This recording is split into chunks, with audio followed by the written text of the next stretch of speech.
నమస్తే welcome to non stop news నేను కవిత update చూద్దాం నకిలీ మద్యం తయారీ కేసులో టీడీపీ కొత్త డ్రామా నకిలీ మద్యాన్ని తయారు చేయించింది వాళ్ళే అమ్ముకొని డబ్బులు చేసుకుంది వాళ్ళే చివరికి అమాయక ప్రజల ప్రాణాలను బలి తీసుకుంది కూడా పచ్చ పార్టీకి చెందిన నేతలే కానీ నింద మాత్రం వైఎస్ఆర్సీపీ నేతపై మోపే ప్రయత్నం చేస్తూ అడ్డంగా దొరికిపోయింది చంద్రబాబు ప్రభుత్వం అత్యంత నీచమైన దిగజారుడు కుట్రకు మరోసారి ప్రయత్నించి రెడ్ హ్యాండెడ్ గా బుక్ అయింది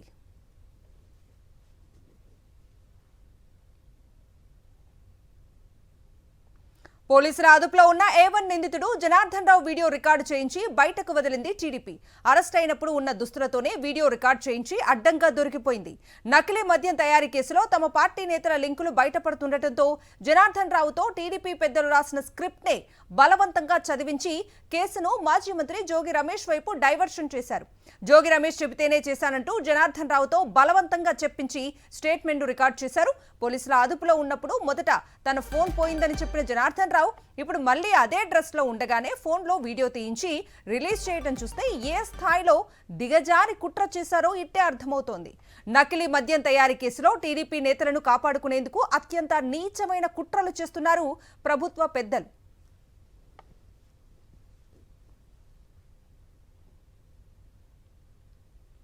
ఇక గమనించాల్సిన మరొక విషయం ఏంటి అంటే జోగి రమేష్ చెప్తే అధికారులు రైట్ చేశారని జనార్దన్ రావు వీడియోలో చెప్పాడు అసలు చంద్రబాబు అధికారంలోకి వచ్చాక రాష్ట్రంలో జరిగిన హత్యలు అక్రమాలు అన్యాయాలపై వైఎస్ఆర్సీపీ నేతలు కంప్లైంట్ చేస్తే ఏ ఒక్క అధికారైనా పట్టించుకున్నాడా అంటే అది లేదు కనీసం కంప్లైంట్ కూడా తీసుకోని పరిస్థితి అలాంటిది జోగి రమేష్ చెబితేనే అధికారులు రైట్ చేశారని A1 నిందితుడు జనార్దన్ రావు చెప్పటం చూస్తే అంతా అబద్ధమేనని ఇట్టే అర్థమైపోతుంది తంబళ్లపల్లి నుంచి పరవాడ వరకు నకిలీ మద్యం దందాలో టీడీపీ బడా నేతల లింకులు ఒక్కొక్కటిగా వెలుగులోకి వస్తుండటంతో ఈ బురదను వైఎస్ఆర్సీపీపై జల్లి తప్పించుకోవాలని చూస్తోంది చంద్రబాబు ప్రభుత్వం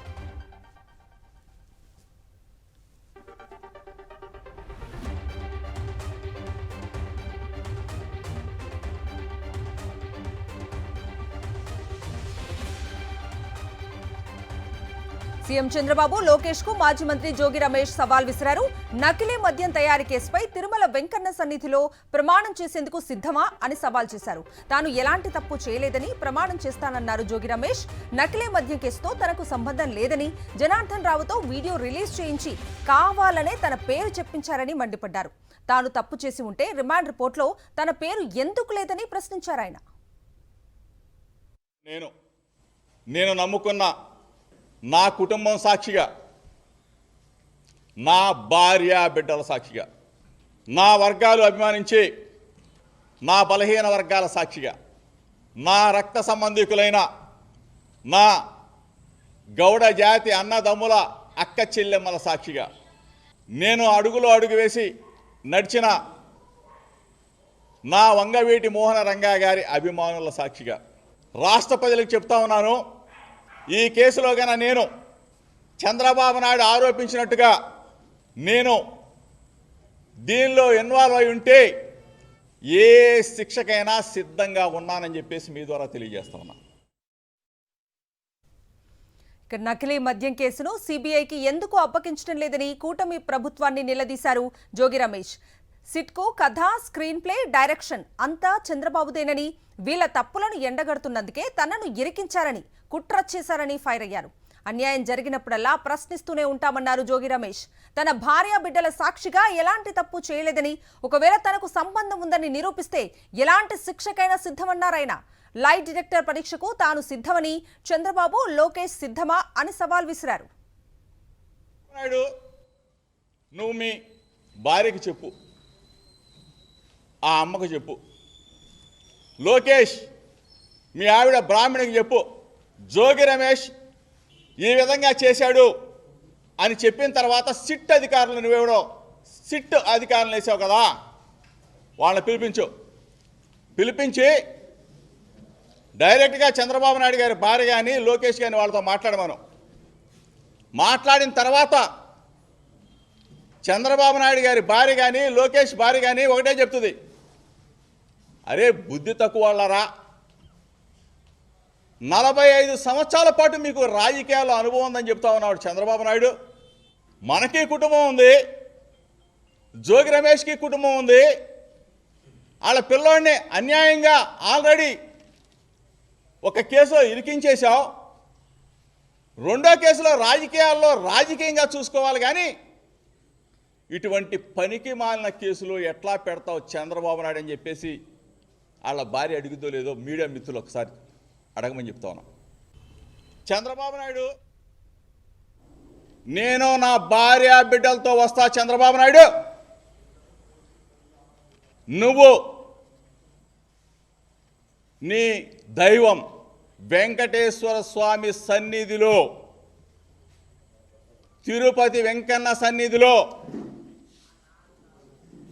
నీ కుటుంబ సభ్యులతో వచ్చి జోగి రమేష్ అక్రమ మద్యంలో నిందితుడు అని చెప్పేసి నువ్వు గాన ఒప్పుకుంటే, లోకేష్ నువ్వైనా ఒప్పుకుంటే ఏ శిక్షకైనా ఈ జోగి రమేష్ సిద్ధంగా ఉన్నాడని చెప్పేసి చెప్తా ఉన్నా, ఛాలెంజ్ చేస్తా ఉన్నా. నకిలీ మద్యం కేసులో మరో నిందితుడిని అరెస్ట్ చేశారు ఎక్సైజ్ పోలీసులు. నకిలీ లిక్కర్ కేసులో ప్రధాన నిందితుడు టీడీపీ నాయకుడు జనార్దన్ రావు ఇచ్చిన సమాచారంతో శ్రీనివాస్ అనే వ్యక్తిని అదుపులోకి తీసుకున్నారు. నకిలీ మద్యం కోసం శ్రీనివాస్ హైదరాబాద్ నుంచి ఫేక్ లేబుల్ సప్లై చేశాడు. ఈ కేసులో శ్రీనివాస్ను A13గా చేర్చనున్నారు పోలీసులు. రాష్ట్ర వ్యాప్తంగా నకిలీ మద్యం సరఫరా చేస్తూ ప్రజల ప్రాణాలను హరిస్తున్న టీడీపీ నాయకుల వైఖరి, కూటమి ప్రభుత్వం మద్యం విధానాలకు వ్యతిరేకంగా రాష్ట్ర వ్యాప్తంగా వైఎస్ఆర్సీపీ ఆందోళన చేపట్టింది. అన్ని నియోజకవర్గ కేంద్రాల్లో భారీ ఎత్తున వైఎస్ఆర్సీపీ నిరసన ర్యాలీలు నిర్వహించింది. ప్రొహిబిషన్ అండ్ ఎక్సైజ్ అధికారులకు వైఎస్ఆర్సీపీ నాయకులు డిమాండ్ పత్రాలు సమర్పించారు. నకిలీ మద్యం కుంభకోణంపై సీబీఐతో విచారణ చేయించాలని వైఎస్ఆర్సీపీ నేతలు డిమాండ్ చేశారు. వైఎస్ఆర్సీపీ చేపట్టిన ఆందోళన కార్యక్రమాల్లో పెద్ద ఎత్తున మహిళలు పాల్గొని కూటమి ప్రభుత్వానికి వ్యతిరేకంగా నినాదాలు చేశారు. రాష్ట్రంలో నకిలీ మద్యం బ్రాండ్ తయారీ సృష్టికర్తలపై తక్షణమే కఠిన చర్యలు తీసుకోవాలన్నారు మహిళలు, వైఎస్ఆర్సీపీ శ్రేణులు.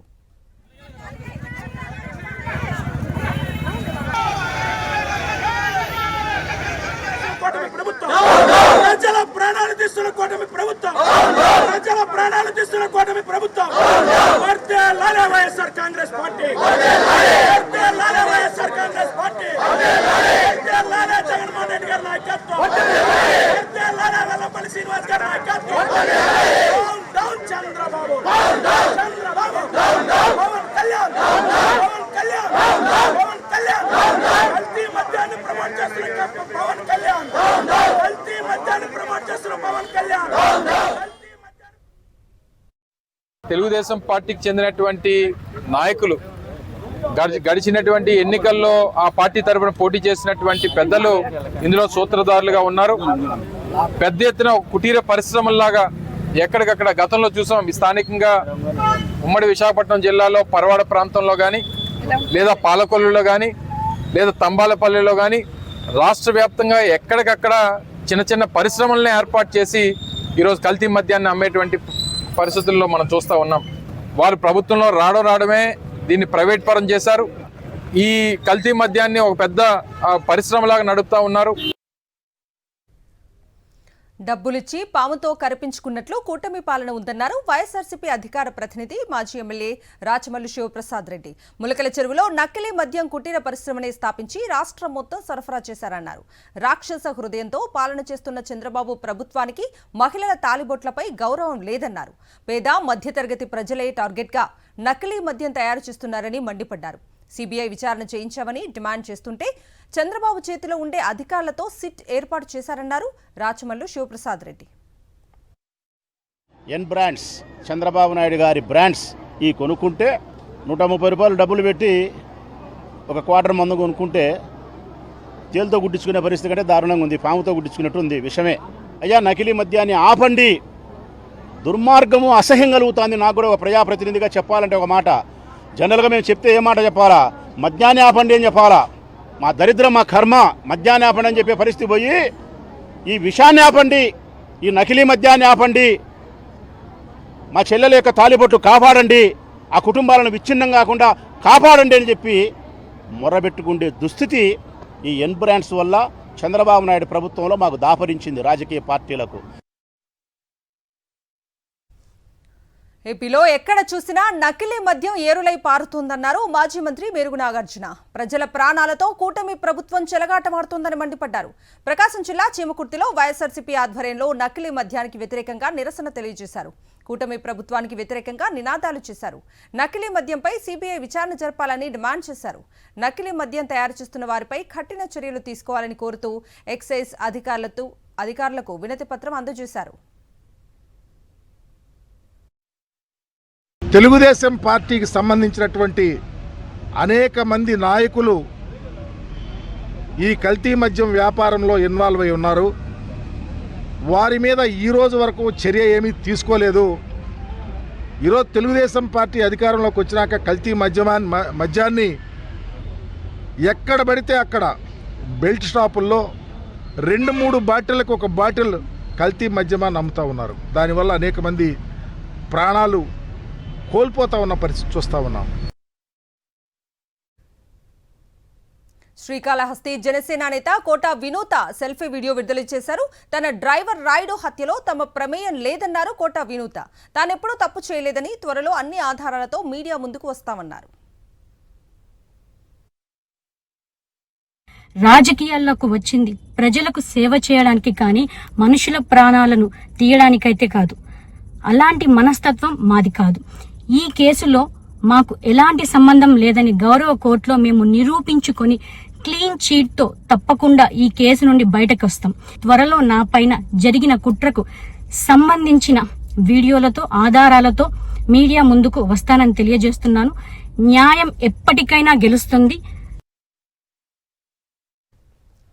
శ్రీకాళహస్తి జనసేన నాయకురాలు కోట వినూత డ్రైవర్ హత్య కేసుపై స్పందించారు. టీడీపీ ఎమ్మెల్యే బుజ్జల సుధీర్ రెడ్డి వినూత చిల్లర రాజకీయం చేస్తున్నారంటూ ఘాటు వ్యాఖ్యలు చేశారు.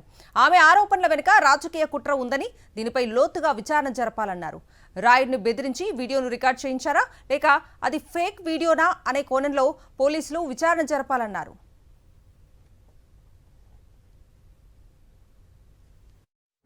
ఈ వీడియో ఏఐయా మాఫ్డా లేకుంటే వీళ్ళు ఎవరైతే అతను హత్య చేశారో దాని ముందర వీడియో తీసి మిమ్మల్ని వదిలేస్తాం కాబట్టి వీడియో చెయ్యి అని చెప్పి బెదిరించి వీడియో తీసిన తర్వాత హత్య చేయడం జరిగిందా? డిపాజిట్లు కూడా గెలవని వాళ్ళతో ఆ రోజు మాకు వాస్తవాన్ని ఈ రోజు వరకు కూడా నేను ఆవిడతో ఎన్నో ప్రాబ్లమ్స్ ఫేస్ చేశాను. ఎలక్షన్స్ ముందర కూడా ఇలాంటి చెత్త రాజకీయాలు చేస్తే మాత్రం డెఫినెట్ గా ఎవరిని వదిలే పరిస్థితి ఉండదు. మర్డర్ చేసేసి రెడ్ హ్యాండెడ్ గా సీసీటీవీలో దొరికిపోయి ఈరోజు సెల్ఫీ వీడియోలు పెట్టడం ఏంటండి? నేను దేనికైనా సిద్ధంగా ఉన్నాను, ఏ ఎంక్వైరీకైనా సిద్ధంగా ఉన్నాను. కురుప్పంలో విద్యార్థులకు పచ్చకామర్ల బారిన పడ్డ ఘటనపై ఢిల్లీలోని జాతీయ మానవ హక్కుల సంఘానికి ఫిర్యాదు చేశారు వైఎస్ఆర్సీపీ నేతలు. గిరిజన విద్యార్థుల వైద్యంపై కూటమి ప్రభుత్వం నిర్లక్ష్యంగా వ్యవహరిస్తోందని కంప్లైంట్ చేశారు. 2 విద్యార్థినులు చనిపోవడంపై దర్యాప్తు చేయాలని కోరారు. ఇక ఏపీలో మానవ హక్కుల ఉల్లంఘన జరుగుతోందని, విద్యార్థుల మరణాలు ప్రభుత్వ హత్యలేనని మండిపడ్డారు. ప్రస్తుత ప్రభుత్వం ఏదైతే ఉందో దాన్ని ఇంతకు ముందు చనిపోయిన 2 పిల్లలకి కూడా ఎందుకు పోస్ట్ మార్టం చేయలేదు? అదేవిధంగా ఇంత జరుగుతున్నా కూడా ఈ రోజుకి ఆ గురుకుల పాఠశాలలోనే కాకుండా చుట్టుపక్కల ఉన్న ఏకలవ్య స్కూల్ కూడా ఈ ఇన్ఫెక్షన్ స్ప్రెడ్ అయ్యి అక్కడ కూడా దాదాపు 80 మంది పిల్లలు ఎఫెక్ట్ అవ్వడం అన్నది నిజంగా బాధాకరం. అయితే ఇంత జరుగుతున్నా కూడా ఎందుకు స్టేట్ గవర్నమెంట్ ఉలుకు లేకుండా పలుకు లేకుండా ఉంది అని చెప్పి ప్రశ్నించమని చెప్పేసి మేము నేషనల్ హ్యూమన్ రైట్స్ వాళ్ళని కోరుకోవడం జరిగింది. ఇది ప్రభుత్వ హత్య, అనారోగ్యం వల్ల చనిపోయినటువంటి చావులు కాదు. ఖచ్చితంగా ఇది ప్రభుత్వ హత్య. ఈరోజు ఈ క్రిమినల్ నెగ్లిజెన్సీ జరిగింది కాబట్టే మేము ఈరోజు ఢిల్లీ వచ్చి నేషనల్ హ్యూమన్ రైట్స్ కమిషన్ ని కలిసి జరిగినటువంటి మొత్తం ఇన్సిడెంట్ ని కూడా చైర్పర్సన్ గారికి చెప్పడం జరిగింది. చైర్పర్సన్ గారు కూడా చాలా బాగా స్పందించి పిల్లల విషయంలో ఇలాంటి దుర్ఘటన జరగడం దురదృష్టకరం, ఖచ్చితంగా నేను యాక్షన్ తీసుకుంటానని చెప్పి కూడా చెప్పడం జరిగింది. ప్రభుత్వంతో విద్యుత్ ఉద్యోగుల జేఏసీ చర్చలు విఫలమయ్యాయి. 2.5 గంటల పాటు జరిగిన సమావేశంలో ప్రధాన అంశాలపై స్పష్టత రాలేదని విద్యుత్ ఉద్యోగుల జేఏసీ చైర్మన్ కృష్ణయ్య తెలిపారు. ఈ నెల 15 నుంచి సమ్మె యథావిధిగా కొనసాగుతుందని వెల్లడించారు ఆయన. మేనేజ్మెంట్ వారు మేమిచ్చిన 29 అంశములు ఏదైతే ఉన్నాయో కొన్నిటి మీద మాత్రమే క్లారిటీ ఇవ్వడం జరిగింది. ప్రధానమైన అంశాల మీద క్లారిటీ రాలేదు కాబట్టి మేము మరీ ఒకసారి జేఏసీలో చర్చించుకొని చెప్తామనేటువంటి విషయాన్ని మేము చెప్పడం జరిగింది. వారికి కూడా మేనేజ్మెంట్ వారికి కూడా మేము రిక్వెస్ట్ చేయడం జరిగింది. మీరు కూడా ప్రధానమైన అంశాలు ఏవైతే ఉన్నావో ఆ అంశాల మీద క్లారిటీగా చెప్పవలసిందిగా మనవి చేయడం జరిగింది. ఈరోజు ఇప్పటి వరకు జరిగిన చర్చలన్నీ కూడా ఫలప్రదం కాలేదనే చెప్తా ఉన్నాం. సీఎం చంద్రబాబు ప్రజాధనాన్ని అడ్డగోలుగా దుర్వినియోగం చేస్తున్నారు. కరకట్ట ప్యాలెస్ కోసం ఏకంగా 1,21,00,000 ఖర్చు చేస్తున్నారు. తాను నివాసం ఉంటున్న ప్యాలెస్ లో మరమ్మతులు సౌకర్యాలకు 2 నెలల్లోనే 2 జీవోలు విడుదల చేశారు సీఎం చంద్రబాబు. 95 లక్షల వ్యయంతో ఒక జీవో, 36 లక్షలతో మరో జీవోను రిలీజ్ చేశారు.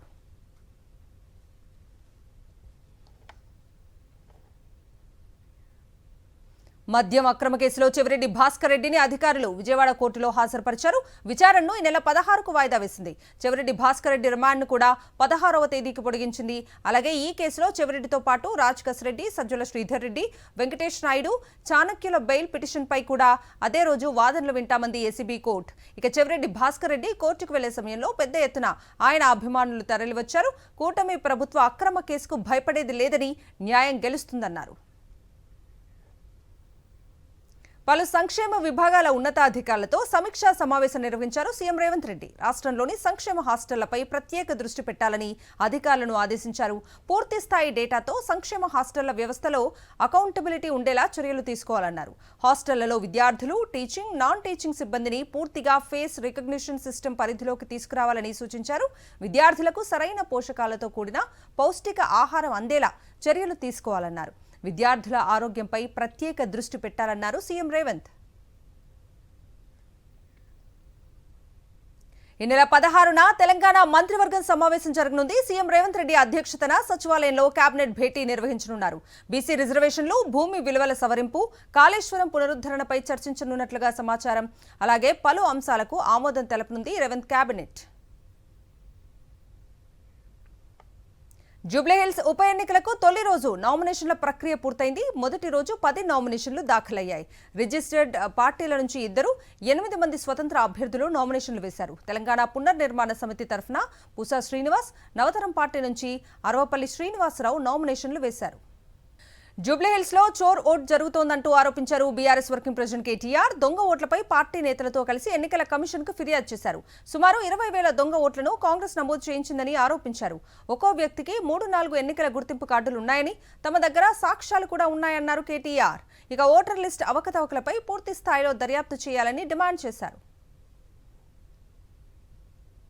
మరొక బూత్ లో కనీసం 50 దొంగ ఓట్లను చేర్పించి ఒక 20,000 ఓట్ల దాకా దొంగ ఓట్లను ప్లాన్ చేసిన విషయాన్ని నేను మీ దృష్టికి, అట్లాగే వారికి సీఈఓ గారి దృష్టికి కూడా తీసుకొని వస్తున్నా. మా దృష్టికి వచ్చినాయే దగ్గర 2,000 ఓట్లు. ఏవి డబల్ ఓట్లు, దొంగ ఓట్లు. ఇగో 2,000 ఓట్లు సేమ్, తండ్రి పేరు సేము, భర్త పేరు సేము, ఓటర్ పేరు సేము, కానీ మల్టిపుల్ ఓట్లు, మల్టిపుల్ ఐడెంటిటీ కార్డులు. వాటితో ఒక ఫ్రాడ్కు కాంగ్రెస్ పార్టీ తెరలేపింది. ఇది కింది స్థాయి అధికారులతో కుమ్మక్కై అక్కడ ఉండే స్థానిక కాంగ్రెస్ నాయకత్వం చేసిన కుట్రగా మేము భావిస్తున్నాం. ఖమ్మంలో ఓట్చోర్, గద్దెచోట్ పేరుతో కాంగ్రెస్ నేతలు భారీ ర్యాలీ నిర్వహించారు. రాహుల్ గాంధీ పిలుపుతో ప్రజా ఉద్యమంలా ఓట్చోరీ సంతకాల కార్యక్రమం చేపట్టామని మంత్రి తుమ్మల నాగేశ్వరరావు వెల్లడించారు. మోదీ సర్కార్ రాజ్యాంగ వ్యతిరేక విధానాలకు నిరసనగా ఈ కార్యక్రమం చేపట్టామన్నారు. ప్రతి పౌరుడికి తమ ఓటు హక్కు విలువను తెలియజేస్తున్నామని చెప్పారు. ప్రతి ఒక్కరూ ఈ కార్యక్రమంలో పాల్గొనాలని కార్యకర్తలు ప్రజలకు పిలుపునిచ్చారు. జడ్చర్ల ఎమ్మెల్యే అనిరుద్ రెడ్డి మరోసారి హాట్ కామెంట్స్ చేశారు. మాజీ ఎమ్మెల్యే ఎర్ర శేఖర్ కాంగ్రెస్ లో చేరికపై అసహనం వ్యక్తం చేశారు. ఇప్పటివరకు ఫ్యాక్షన్ రాజకీయాలు లేవు. సర్పంచ్ పదవి కోసం సొంత తమ్ముడిని హత్య చేశారు. రేపు ఎమ్మెల్యే పదవి కోసం నన్ను కూడా చంపొచ్చు అంటూ అనిరుద్ రెడ్డి హాట్ కామెంట్స్ చేశారు.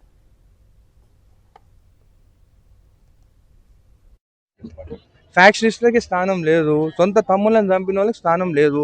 ఓపెన్గా క్లారిటీగా చెప్తున్నా. ఇప్పుడు కాదు, ముందు కూడా చెప్పినా, ఇప్పుడు కూడా అదే చెప్తున్నా. స్థానం లేదు. మేము ఫ్యాక్షనిస్ట్ చేసేదానికి మేము రాజకీయాల్లోకి రాలేదు. మేము జడ్చర్ల డెవలప్ చేసేదానికి, పేద ప్రజలకి అండగా నిలబడేదానికి రాజకీయాలకు వచ్చాం. హైదరాబాద్ జూబ్లీహిల్స్ లో బీఆర్ఎస్ విస్తృత స్థాయి సమావేశం జరిగింది. బీఆర్ఎస్ అభ్యర్థి Maganti Sunitha Gopinath, BRS working president KTR, మాజీ మంత్రి హరీష్ రావులతో పాటు ముఖ్య నేతలు, పెద్ద ఎత్తున కార్యకర్తలు ఈ సమావేశంలో పాల్గొన్నారు. ఉప ఎన్నిక కారు బుల్డోజర్ కు మధ్య జరుగుతోందన్నారు బీఆర్ఎస్ నేతలు.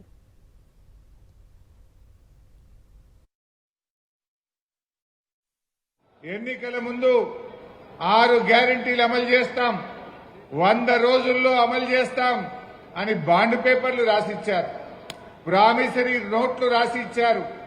ఇంటింటికి బాండ్ పేపర్లు పంపి భద్రంగా పెట్టుకోండి అన్నారు.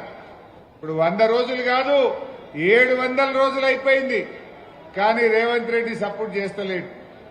అందుకే రాష్ట్ర ప్రజలు ఏమనుకుంటున్నారు, రేవంత్ రెడ్డికి జూబ్లీ హిల్స్ లో సురుకు తలగాలి, కాంగ్రెస్ పార్టీ చిత్తుగా ఓడితే రేవంత్ రెడ్డికి కనునిప్పు కలుగుతుంది అని చెప్పి ఇలా రాష్ట్ర ప్రజలు భావిస్తా ఉన్నారు. మేడారం టెండర్లపై నెలకొన్న వివాదంపై స్పందించారు మంత్రి పొంగులేటి శ్రీనివాసరెడ్డి. తన గురించి అందరికీ తెలుసన్నారు.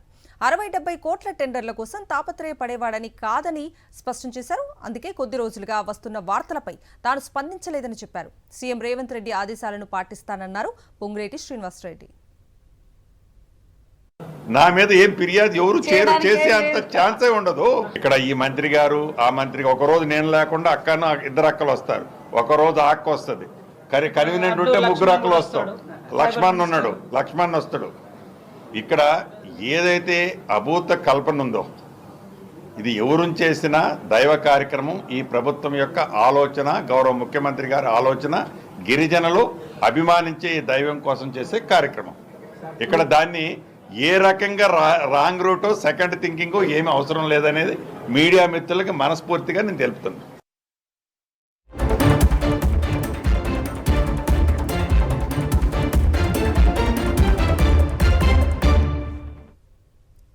నేషనల్ అప్డేట్స్ చూద్దాం. ఉత్తరప్రదేశ్ సీఎం యోగి ఆదిత్యనాథ్ ను చొరబాటుదారుడు అని ఆరోపించారు సమాజ్వాదీ పార్టీ చీఫ్ అఖిలేష్ యాదవ్. యూపీలో చాలా మంది చొరబాటుదారులున్నారన్న ఆయన ఉత్తరాఖండ్ నుంచి వచ్చిన యోగి ఆదిత్యనాథ్ ను మళ్లీ అక్కడికే పంపించాలన్నారు. బీజేపీ సభ్యుడు కూడా యోగిని ఎప్పుడు తొలగిస్తారని ప్రశ్నించారు. బీహార్ అసెంబ్లీ ఎన్నికల ముందు ఆర్జేడీ అధినేత లాలూ ప్రసాద్ యాదవ్ కుటుంబానికి భారీ షాక్ ఇచ్చింది ఢిల్లీలోని Rouse Avenue court. IRCTC scam కేసులో లాలూ ఫ్యామిలీపై అభియోగాలు నమోదు చేసింది. రైల్వే టెండర్లలో అవకతవకలు జరిగాయని, రైల్వే మంత్రి పదవిని లాలూ దుర్వినియోగం చేశారని వ్యాఖ్యానించింది. దీనివల్ల రాష్ట్ర ఖజానాకు ఆర్థికంగా నష్టం వాటిల్లిందని పేర్కొంది. ఈ నేపథ్యంలో లాలూ, ఆయన భార్య రబ్రీదేవి, కుమారుడు తేజస్వి యాదవ్లపై మోసం, నేరపూరిత కుట్ర, అవినీతి నిరోధక చట్టం కింద అభియోగాల నమోదుకు ఆదేశించింది. కాంగ్రెస్ అగ్రనేత రాహుల్ గాంధీకి సుప్రీంకోర్టులో ఊరట లభించింది. ఓటర్ అధికార యాత్రలో రాహుల్ చేసిన వ్యాఖ్యలపై దాఖలైన పిటిషన్ను తోసిపుచ్చింది ధర్మాసనం. బీజేపీతో పాటు ఎన్నికల సంఘంపై ఆరోపణలు చేసిన రాహుల్ గాంధీ వ్యాఖ్యలపై సిట్ విచారణ చేపట్టాలని ఒక వ్యక్తి పిటిషన్ దాఖలు చేశారు. దీనిపై విచారించేందుకు జస్టిస్ సూర్యకాంత్, జస్టిస్ జోయ్మాలా బాగ్చిలతో కూడిన ధర్మాసనం నిరాకరించింది. కోల్డెరెఫ్ దగ్గుమందు కారణంగా మధ్యప్రదేశ్లో 21 మంది చిన్నారులు ప్రాణాలు కోల్పోయిన నేపథ్యంలో ఈడీ రంగంలోకి దిగింది.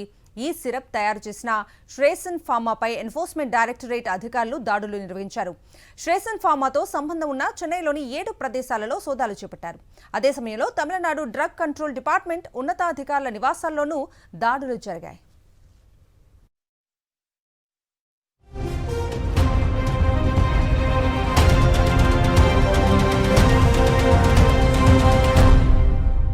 ఆర్థిక శాస్త్రంలో ప్రతిష్టాత్మక నోబెల్ పురస్కారాన్ని royal Swedish academy of sciences ప్రకటించింది. 2025 సంవత్సరానికి గాను 3కి దీనిని అందించనుంది. ఆవిష్కరణల ఆధారిత ఆర్థిక వృద్ధిని వెల్లడించినందుకు జోయల్ మోకిర్, ఫిలిప్ అఘియన్, పీటర్ హౌవిట్ ఈ పురస్కారాన్ని అందుకోనున్నారు. మోకిర్, హవిట్ అమెరికాకు, అఘియన్ బ్రిటన్కు చెందిన ఆర్థిక నిపుణులు.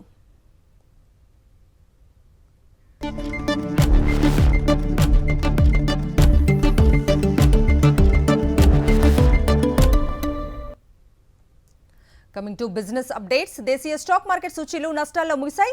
అంతర్జాతీయ మార్కెట్లోని ప్రతికూల సంకేతాల నేపథ్యంలో నష్టాల బాట పట్టాయి.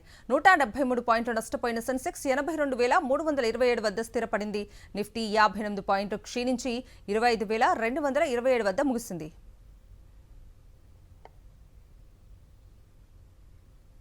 బంగారం రేటు తగ్గను అంటుంటే నేనేమీ తక్కువ కానంటోంది వెండి. కిలో సిల్వర్ 2 లక్షల మార్కుకు దగ్గరైంది. ఒక్క రోజులో 7,000 పెరిగిన కిలో వెండి 1,97,000 రూపాయలకు చేరింది. ఇక బంగారం ధర ఈ రోజు స్వల్పంగా పెరిగింది. 24 క్యారెట్ల 10 గ్రాముల బంగారం ధర 320 రూపాయలు పెరిగి 1,25,400 రూపాయలకు చేరింది. 22 క్యారెట్ల 10 గ్రాముల పుత్తడి 300 రూపాయలు పెరిగి 1,14,950 పలుకుతోంది.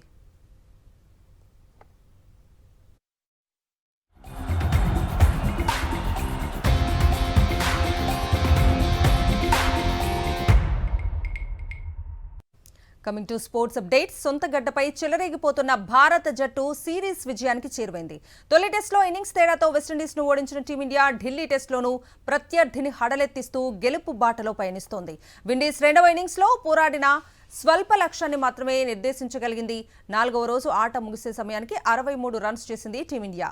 విజయానికి అవసరమైన 58 పరుగులను రేపు తొలి సెషన్లోనే కొట్టేసి సిరీస్ క్లీన్ స్వీప్ చేయనుంది.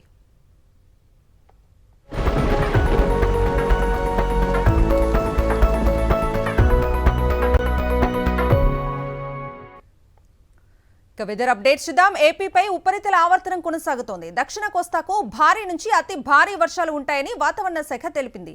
ఏలూరు, కృష్ణా, ఎన్టీఆర్, గుంటూరు, పల్నాడు జిల్లాలకు ఆరెంజ్ అలర్ట్ జారీ చేసింది. కోస్తా, రాయలసీమలోని పలు జిల్లాలకు ఎల్లో అలర్ట్ జారీ చేసింది వాతావరణ శాఖ.